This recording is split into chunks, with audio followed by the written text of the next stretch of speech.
All right, welcome to the Backyard Professor Responds video, the t-shirt of the day. I'm not lazy. I just really enjoy doing nothing. And actually, that's not true. I do enjoy doing something. Well, there is a new whistleblower out. Now, I am electronically challenged, and I really seriously apologize for this, but I was sent, my buddy Nate sent me a 18-second video clip of his recording of an orb. And it's one of the very best I have ever seen because it takes off into outer space and he gets it. So, and he's got a tree in context. I can't get this on my computer. Sorry, that'll work. I'll hold it right there. All right, I want you to look at this orb. And all this stuff up here is my screensaver. It's not going to affect you being able to see the video, though.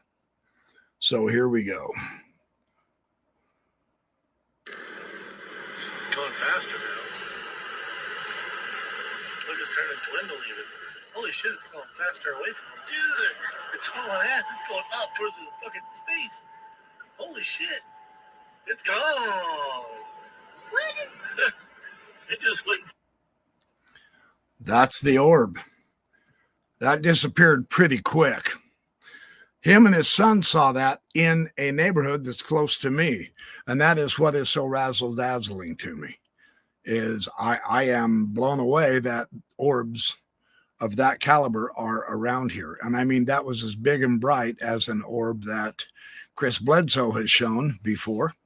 So that's good news. Is I am trying to keep my eyes more on the sky. It is super overcast for the next 3 or 4 days. Again, we're in late spring, and so, or middle spring, and it's just not sunny weather. Thursday and Friday promise to be good. I'll see if I can get out then. But in the meantime, there is a new whistleblower. Now, I'm getting my information secondhand for a reason on this one. Sorry, I have bad hearing, so I try to hear my guests, and that's why I lean into the camera. I should be just sitting back here. Okay, so this gentleman disguises his voice. He's not ready to come full out, total open. They blur his face. It's all good. I don't mind them protecting the whistleblowers at all. In fact, anytime there is new information and new evidence presented to the UFO community, man, I am all for it, sincerely. I mean, bless the whistleblowers who are coming out. However, this literally, well, what he says about Sean Kirkpatrick, but we already knew it. He says, I'm here to basically back up David Grush and Lou Elizondo. They don't need the backup. They really don't. So the question becomes, is my skeptical approach appears to me to be that you can give us another 200 whistleblowers and it's not going to do anything. The day of presenting whistleblowers is over. That's what I'm trying to say in a general way. Whistleblowers don't add to the dialogue. Whistleblowers don't add to the evidence. If all they're going to do is vouch for each other, none of us care. Ultimately, that's a good thing, but not right now. We don't need that type at this point. For instance, the whistleblower, Jake Barber, has come out. Now, his team claims that, and this Ben guy, they call him Ben to hide his identity. I'm good with that. This Ben gentleman says, well, I've talked to people that have seen things and stuff, and I have seen some things too. Yeah, and so where do we go from here? So what? I mean, I can say that. That doesn't mean anything.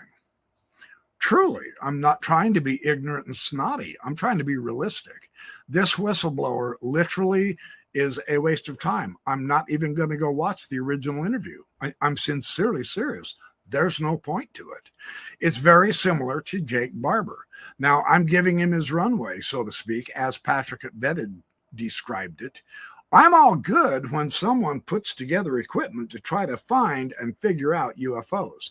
Here's the new issue that Jake Barber has brought out in a recent interview. He says that our goal, which is a terrific goal, sincerely, I'm all for it. Our goal, of course, is to call in craft with the ultimate hope, of course, acquiring exotic materials. Yeah, right. I'm on board with that completely. So what we're going to do is we're going to call them in. Hopefully we can figure out a way to make them land. And then we want to get those craft. Now, I have no idea how you're going to do that. That's irrelevant at this point. He said they want to gather exotic materials in order to study it so that they can share it with the public. Now, he has also described how he is working and sharing his information with various different government agencies. I believe Ross Coulthart came out and has described how Arrow has been out in the field with Jake Barber and their team. And so government agencies are aware of his work. So on a practical level, to me, this appears to be a good ideology. It's a wonderful, heartfelt approach to helping give disclosure to the public. But it appears to me to be naive pie in the sky for a couple of reasons that I can't jump over the hurdle with at this point. Scenario number one, Jake Barber and his team legitimately call in a UFO, and we've still seen no actual video clippings of them bringing in any of those claimed 300 sorties, right? So all we have is their word on it, and that certainly doesn't pass muster, okay? So they're still on the hook. But for the sake of the argument, they do bring in a sortie, and somehow this thing lands. And now let's assume that it is remote controlled or that it's AI, and that is one of the speculations without question. So that there's no being in the craft, and they land the craft, and somehow Jake Barber and his team are able to acquire that craft and take it back somewhere in a warehouse or whatever.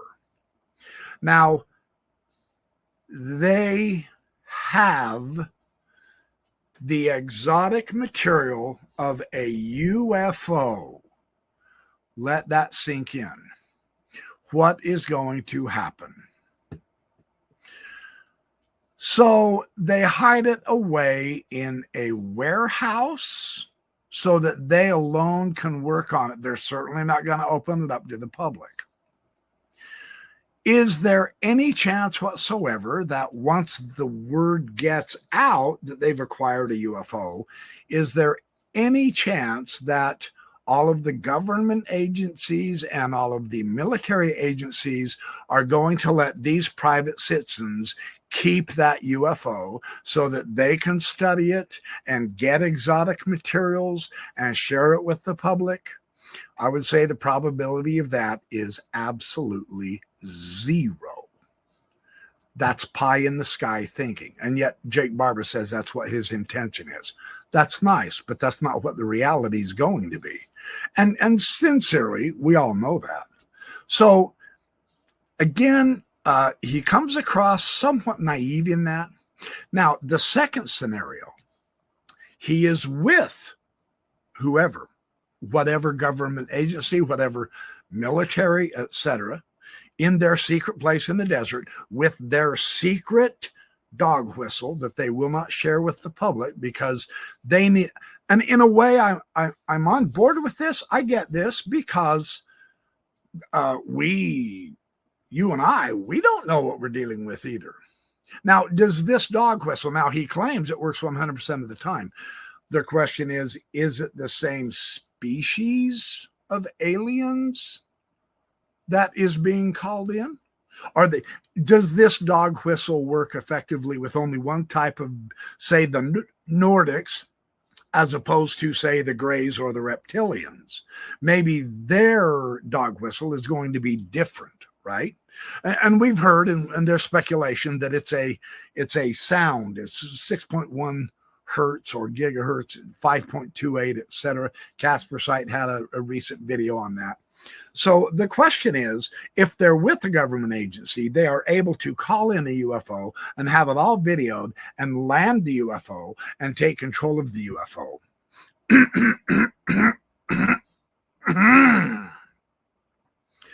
The government agency is going to take a back seat and let the Skywatcher team take off with that exotic material?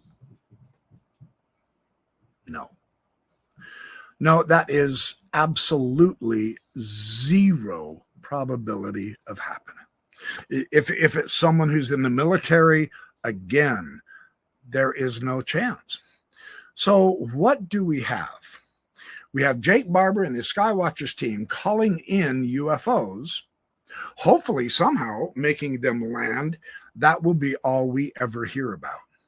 They aren't going to walk into the UFO with their video cameras on and videoing it and try to describe it. They're not going to walk around it and, do tests on the kind of metal, try to scratch it or scrape it and show us all of that information. All of that is going to be instantly classified, top secret. And even Jake Barber and his team will no longer be allowed to access it. That is my prediction. So the noble dream, the ideology is simply fantastic of Skywatcher. But we have 80 years of experience knowing that it will never happen that way. So once again, regardless of what scenario that we have, I am consistently being led back to the only way to get disclosure, and that is with our own materials. That is with our own individual efforts. It won't come through Skywatcher. It can't. It won't come through anybody else. It can't. Chris Bledsoe says he calls the orbs, and he lets everyone gather around who wants to. He doesn't even know them in so many cases. Yeah, bring your camera. Sure, bring your video recorder. You bet. We'll see the orbs, and you go ahead and make videos. That's how Bledsoe's been doing it. And he posts it right up on his Instagram and on his YouTube page. Bledsoe said so. His son, he's posting information. They've interviewed Chris before. They interview other people who have taken videos, who have been with his dad, etc. And I mean, there is an enormous amount of videos of UFOs out there, and none of that is even being believed. So this points logically, in my opinion, to the only way to settle the matter. Quit waiting for disclosure. It's not going to happen. You have to find out if it's valuable enough for you to do. If you want to do that, then you must do that. I promise, if and when I get my own videos and I show them, I promise there will be people who try to refute them. They will say I've misidentified something or I'm making it up.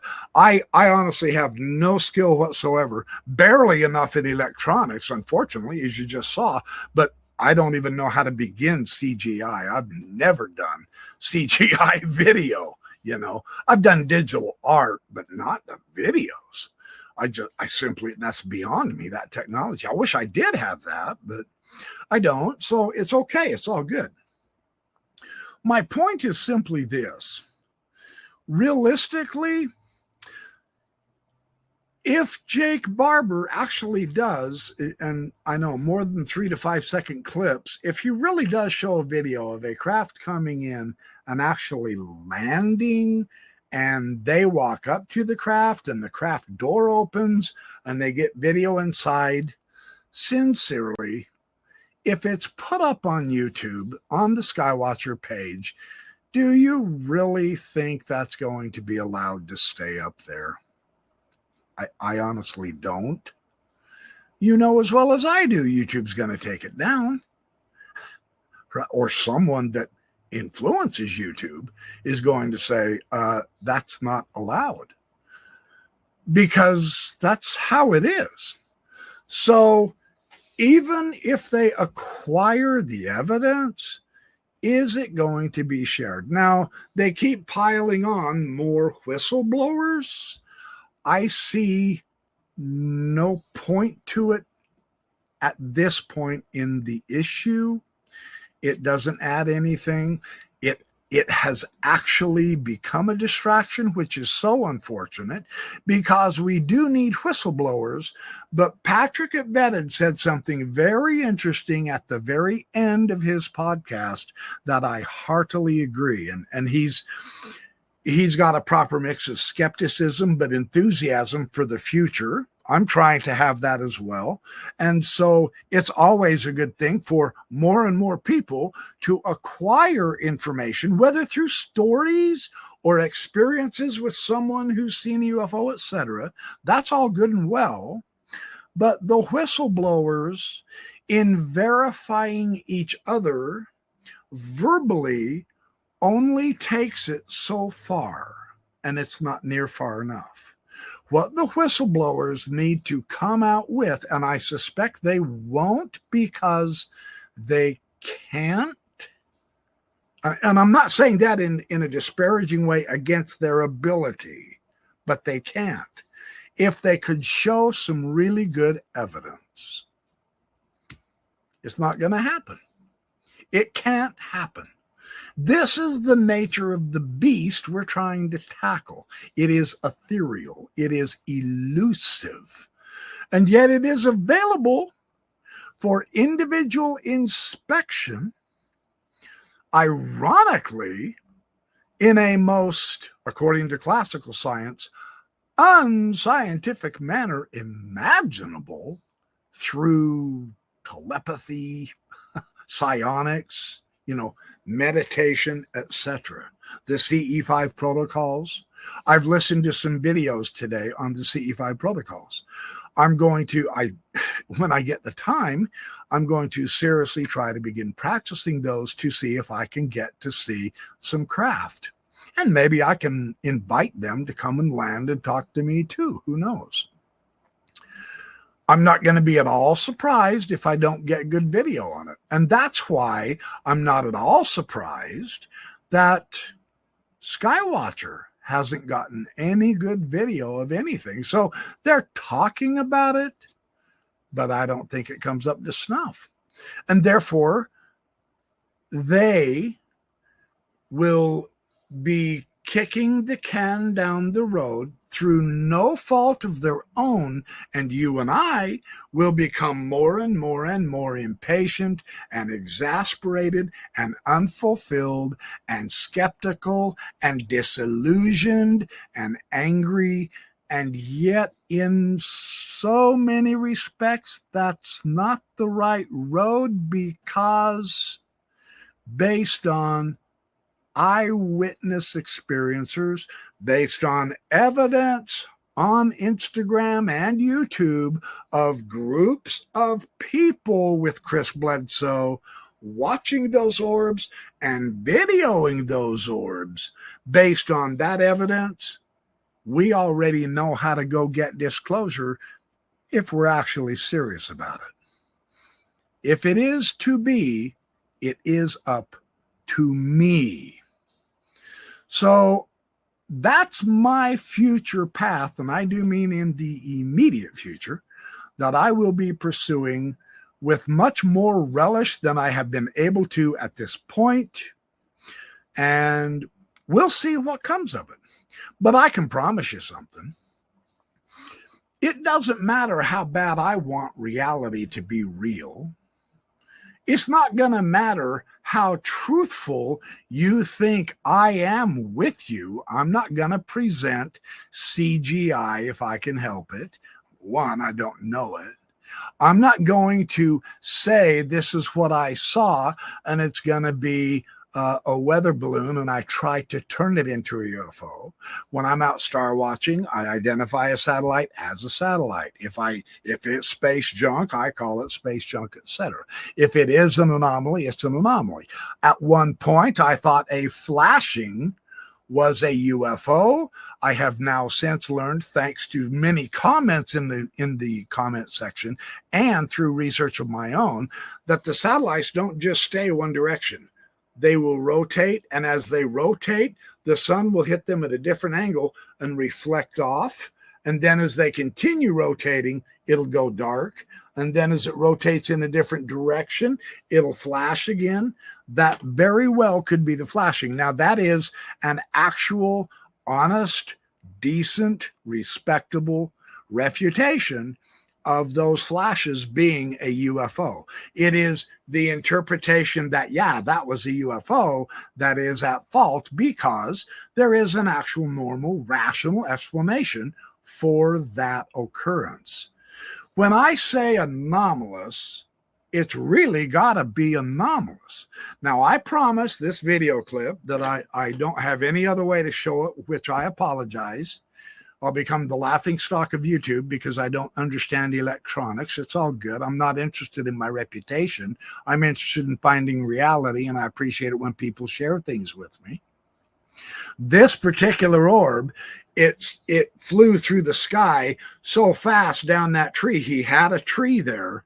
It wasn't just bare. He had a context, a foreground context, which was exquisite. That thing dropped down and poof, took right off. I promise that's not a weather balloon. There was no propulsion system. There was no exhaust.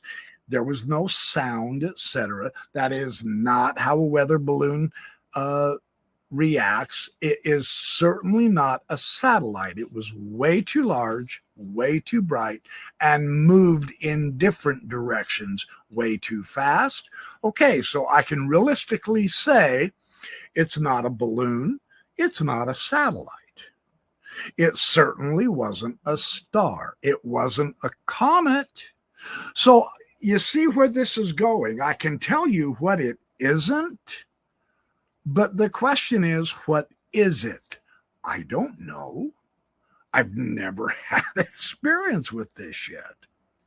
If I get an orb that hopefully I can invite to come real close to me and come down and land and take good videos of it, that would be terrific. But I don't know if I can do that.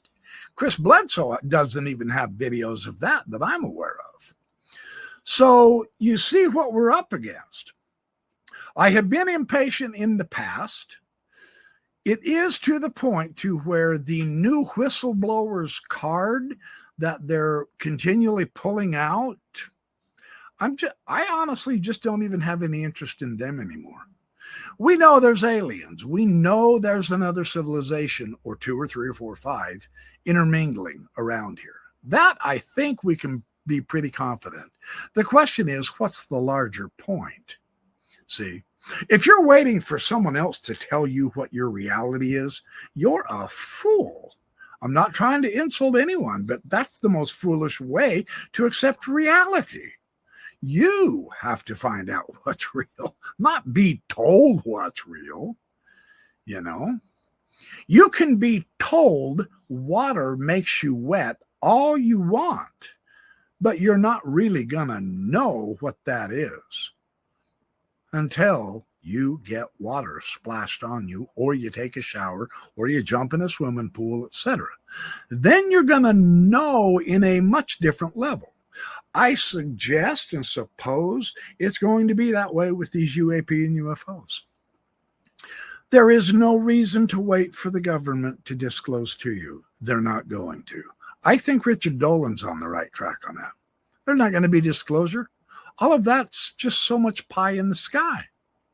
So we individually, and I will continue to try to do so and share UFO news with you, because new information comes out, even from older sources, that is valuable for helping us fill in the total picture, which I don't think any of us have. But as far as presenting new evidence, etc., I haven't seen a lot that looks really impressive. I'm looking. As I find materials, I will share it. Realistically, I'm going to end up debunking most of it because I want it real. And most of it out there has a completely prosaic, natural explanation to it. And by right, I will share that with you, because it's your right, as well as mine, to know the truth and the reality. There's no point in me getting hyped up and imagine these are UFOs and telling you these are the UFOs, etc., if they're not the UFOs. That doesn't help any of us. So that's what I am not going to do. I will continue sharing UFO news. The congressional hearings is important. Whistleblowers are important. I'm not saying they're not. I'm not calling them fake. I'm saying at this point in the game, they're just not very useful anymore. That's all I'm saying. So if the strategy is to give us whistleblowers for the next year, I'm afraid we're going to have to be patient and wait patiently while we search for ourselves, because I don't see anything valid, valuable, or important coming from whistleblowers that we don't already know, unless it's actual video they themselves have taken that they can show and demonstrate a genuine anomaly, and that's a tall order. It's like Jesse Michaels laughing at Stephen Greer during his interview, when Stephen Greer said, "Oh, we've got lots of data," and Jesse Michaels disagreed with him. He said, "Actually, our data isn't that good." And Greer took offense. He said, "Oh, of course it is. You haven't studied all of my stuff." Well, if he's CE5ing UFOs, why did he ever quit? Why isn't he out there daily doing that and videoing it to demonstrate consistency and longevity of the value of a valid technique that works? I have not seen any videos from Stephen Greer since I've jumped into this community 6 months ago of him showing CE5 protocols work with valuable and valid video evidence of the UFO being meditated in and getting a good long video clip. Why did he ever stop doing that if that's the way to do it? What better way to present it to the world than consistently, repeatability, etc.? That is the scientific method. This is what Jake Barber apparently is also leaving out of the equation. He talks about the scientific method. He mentions the word science, but he's not practicing it. That makes all the difference in the world. So that's my BYP response to the new whistleblower. I'm grateful for his efforts. Doesn't do anything. I hope there's not another 2 or 3 or 4 or 5 dozen of these guys who have to remain hidden and just basically saying, well, yeah, Lou Elizondo is valid. If that's all the whistleblowers reveals are going to become, don't waste our time. We need something much more substantial and better. So that's my response. So thanks for watching me. Hit the like and subscribe. I appreciate all your support. I will be back just as soon as I can with more information and more videos, hopefully, and more evidence. Thanks a lot. See you soon.